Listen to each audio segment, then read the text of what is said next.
Okay, recording, good.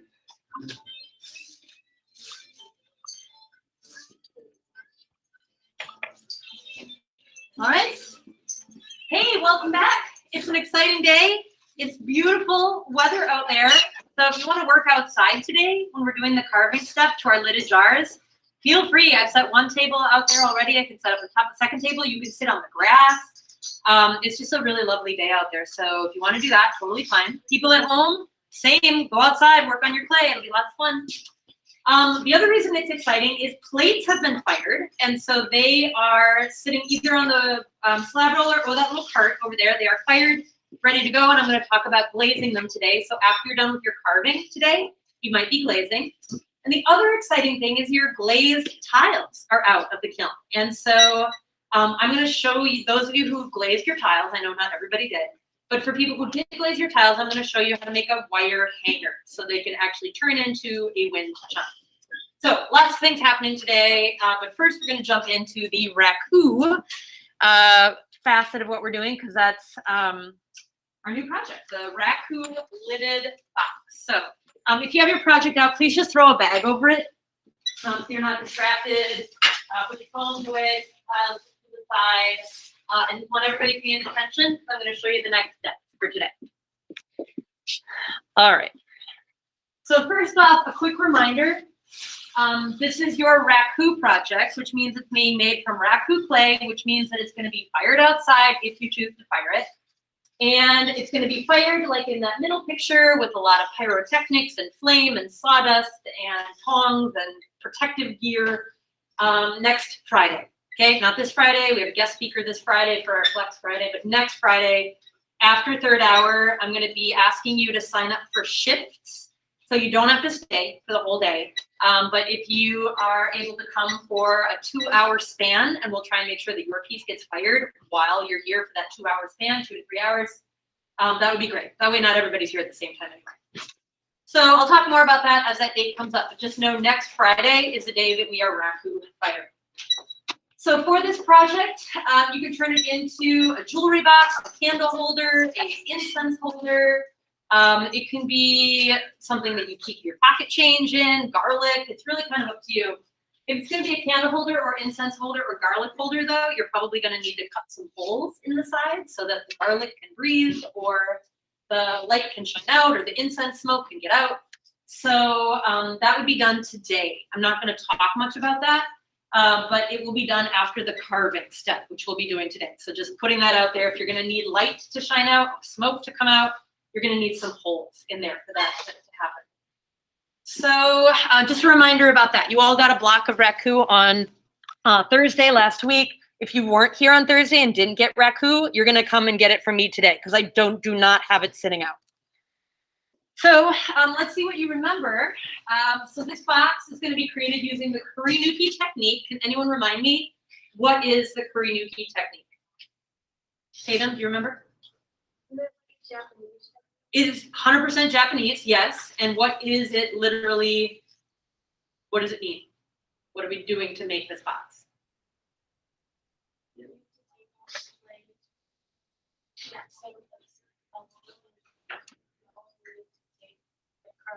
Exactly, yes. Instead of slipping and scoring and adding more clay, we're scooping it out and hollowing it out and taking the clay away. So was that essentially what you were going to say too? Anything to add to that explanation? Oh, not really.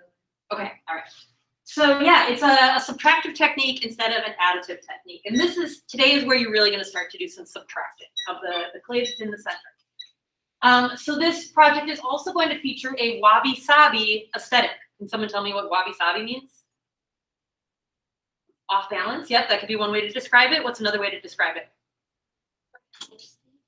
Say again? Messy. Messy, yep, imperfect, right? It's like yeah, so the aesthetic is the vibe it gives off. You can have a clean aesthetic, you can have a geometric aesthetic, you can have a floral aesthetic. We're going for a wabi-sabi aesthetic. So that wabi-sabi vibe is going to be one that's imperfect, but still beautiful. And it's based off of what? What does wabi-sabi take its inspiration from? Nature, right? Because nature is imperfect.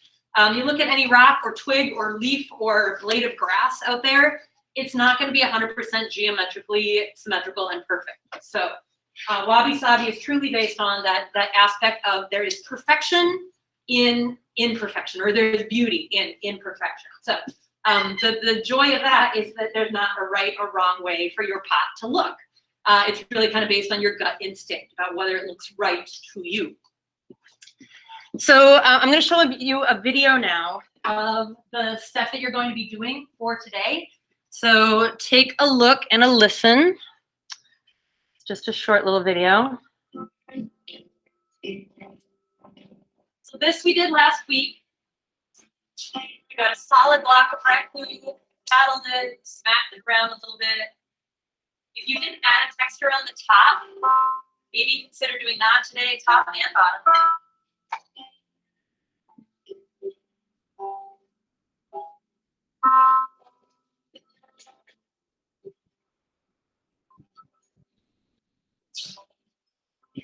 So we did that already. We let it set over the long weekend. So we did the cutting off of the lid already. So then this is really what you're going to start with today. We're going to do a little bit of measuring first, but then we're going to do a lot of carving. So the first carving is just really rough, just to get the bulk of the inside carved away. Then, once the bulk of it is carved away, then you go back in and you very carefully feel the thickness and you do that fine tuning. So now this is the flange. It's going to keep your lid thick. We're going to put the flange inside the lid, not inside the box.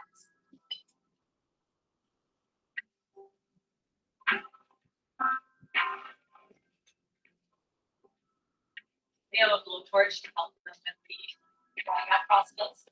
I do not have a blowtorch for you, sorry. And you're going to need to add some sort of creative handle. So this person is adding a beetle for their handle. So I want you to be thinking about what can you add at the top of it that's going to help you be able to lift that lid off. But it's more interesting than just a circle, like a pebble, or more interesting than just a loop. What can you add that's sculptural and interesting? We may or may not get to that step today. Your primary goal today is going to be to hollow it out, to hollow out the lid. You didn't see the lid being hollowed out in this video, but you will be hollowing out your lid because nothing can be thicker than 1/4 of an inch. So these are the grading criteria I want you to have in your mind as you're working today. The box is going to be carved from a solid chunk of raku clay. When the clay is dry leather hard, you're using the kurinuki technique. So when you unwrap your box, don't do it now. But when you unwrap your box, hopefully you'll feel that it's still cold to the touch because that's an indication there's still water in it. But we want it to be relatively firm. As we're doing our carving, we don't want the walls of our pot to distort, right? So we do want some strength there. So dry leather hard is the ideal stage. If your clay is really kind of still sticky, I would say put it in front of the fan for a minute, put it outside for a minute to see if you can't firm it up a little bit. Next, the walls of the box and lid must be a consistent thickness, and that consistent thickness should be around 1/4 of an inch. So again, when you're doing your carving today, first you're just doing the rough carving just to kind of like hollow it out. Then you're going to come back in and you're going to be a little bit more careful to get the walls to be nice and thin. And that does include the base. The base is going to have to be thin as well, and that's the part that sometimes often kids forget about, or they assume it doesn't matter, but the base needs to be 1/4 of an inch thin as well. So if the base is super thick and your walls are thin, things are going to crack because they're going to dry at different rates. So we'll talk about how to carve a foot on the bottom to help thin it out. The lid must have a flange. That's that fitted ledge right here. Here's a flange that fits down inside the box. If some of you might be doing an incense holder, in which case maybe you want the smaller portion to be on the bottom, and then the bigger part is what you're going to lift off, that's totally okay. Then really your bottom is kind of like your lid. And so then the bottom part will have the flange, and then the top part would be not having the flange. So if you're doing an incense holder or a candle holder, consider, you could do yours upside down, have the lid be actually on the bottom. Then obviously, like the bigger part would be the lid, and that would have your handle up on top. The lid needs a flange and it needs a creative handle that works with the overall look of the box, and all the marks, designs, and overall aesthetic looks purposeful, balanced, and unified. So those are the things to think about, because those are the things that I am going to be looking for when I grade your final video this week when you turn it in. So here's today's steps, and I'll leave this up on the screen so you have this as a guide as you're working today. If you didn't finish shaping your piece on Thursday, you're going to finish shaping it today. All the paddles and sticks and everything are still out there over on the wedging table there. Just kind of keep your lid back on there and just do any last minute paddling that you want to do to clean it up. Your clay being more firm today, but it will actually hold its angles better today. So if you did paddle it, the sharpness will actually improve on the angles that you have. So you can do a little bit more of that today. There are wire cutters over there if you haven't cut your lid off yet. Then you're going to need a ruler, and rulers are over here in this suns and moons pot over here. I meant to put them out on the tables, but I just didn't have enough time. So you're going to have to grab a ruler. I'll grab one for my demo. And you're going to mark the areas around the lid and the box so that you know where 1/4 of an inch is, and I'll show you that in the demo. You're also going to add a key. I noticed as I was walking around class on Thursday that a lot of kids were saying, I don't know which way my lid goes on now. So I'm going to show you how to make a key to help you identify which way your lid goes on correctly. So you're going to have to figure out which way does it go today. You'll make a key, and then from every day hereforth, you'll know which way your lid goes. Then you're going to begin carving out your box and your lid with the ribbon tool. You're probably going to need that towel that I gave you. So if you have that towel still in your locker, get that out to help cushion your piece as you're carving it. First, you're going to do your rough carving. Then be more careful and begin to thin out your walls while supporting them from the outside. Carve a foot on the bottom that makes sense with your form. Then, I think the carving is as far as we're going to go for today. I don't think we'll add the flange or the handle, although if you really want to add the handle today, that would be fine. But my guess is going to be that after we do our carving, things are going to be a little bit more dry than we would want for joining purposes. So I'm going to show you how I want you to do a paper towel inside your lid and also on top, so you can just hydrate those specific areas where we're going to be joining things tomorrow. And then you're going to snap a picture of your carved out inside of your pot, submit by 3 p.m., and then bag it up for tomorrow. Okay, those are your steps.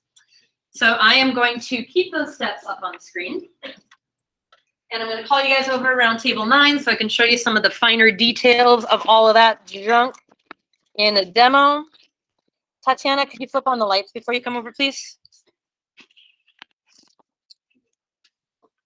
All right, I'm going to stop sharing. I'm going to pin screen. All right. It's blocked for you, isn't it? Sorry. If you can shift over a little bit, that would be awesome. Okay, so here's my block of raku clay that I began to shape last week.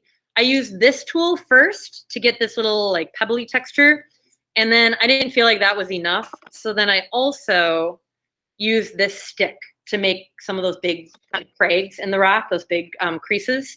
So it kind of almost has 2 textures to it, which totally fine. But I did try and do them everywhere, so there was some unity there. I did not cut my lid off for some reason, so I'm going to do that right now. I'm just going to cut real cleanly through there. Okay, and then here's what I mean by a key. I'll show you that key trick now. So once you have your pot sitting in front of you and the lid is on correctly, like try it all out different ways and make sure you have the lid actually the correct way. Then just take a needle tool, and you can make a better key later, but this will at least be a little clue for you which way your lid goes correctly. Come on. So I'm just going to make a little dot here and then a matching dot here so that I always know when I put this lid on that those 2 dots need to line up. Okay, it's as simple as that. And later on, you can do a better looking one because you might end up kind of carving that or distorting that when you're doing your carving. But at least temporarily, I always know which way my lid goes. So I'm ready to start my carving now. I'm going to get my towel handy, and I'm just going to set the lid on the towel for now. So I said you had to mark where your walls are going to be. So my shape is kind of an irregular shape. So I'm just going to the best of my ability, use this ruler to make some marks that are 1/4 of an inch in from my wall. My clay is a little softer than I would like it to be honest. I have to be really careful as I'm picking it up so I'm not distorting it. Hopefully you'll find that your clay is a little bit more in that dry leather hard stage. Okay, so people at home, that's what I just drew. People here, okay, about 1/4 of an inch in on each side. And then I'm gonna do the same thing on the lid. And this is where you need your towel, because if I were to flip this over and just set it on the table, it would dent my lid. It would flatten out my lid. So make sure you're setting it on a nice cushy surface.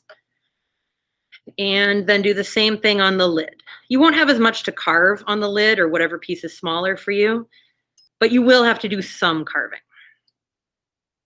Okay, I'm gonna avoid where my key is so I don't lose my key. And then there's the markings on my lid. Okay, so I'm gonna set the lid aside for now. I'm just gonna focus on this guy. So people at home, you have a ribbon tool. People here, you have a ribbon tool. People at home, you also have a larger carving tool. I'm gonna say don't use that. I think it's too out of control to use that bigger carving tool. You have much better control with this tool. So I'm gonna start carving, and I'm supporting the outside, and I'm just embedding the ribbon tool in the clay. This is actually really satisfying to do. And I'm just carving out little bits at a time. I'm trying not to get too close to the edge. If you do accidentally break through, just patch it from the inside. Don't try and patch it from the outside, because then we'll see your patches and it'll kind of wreck your design. So try and patch it from the inside as best you can. But for this first carving move, you really shouldn't be getting that close to the edge. So this is just the rough carve. So I'm getting kind of around the perimeter, and then I'm getting the inside, and I don't even have to be careful at all for the inside. So just showing you kind of what it looks like from my point of view right now, just rough. And I know my form gets wider as it goes down, so my carving is gonna have to be wider as it goes further down too, but that's for your second stage of carving. For now, we're just getting the bulk of the thickness out of there.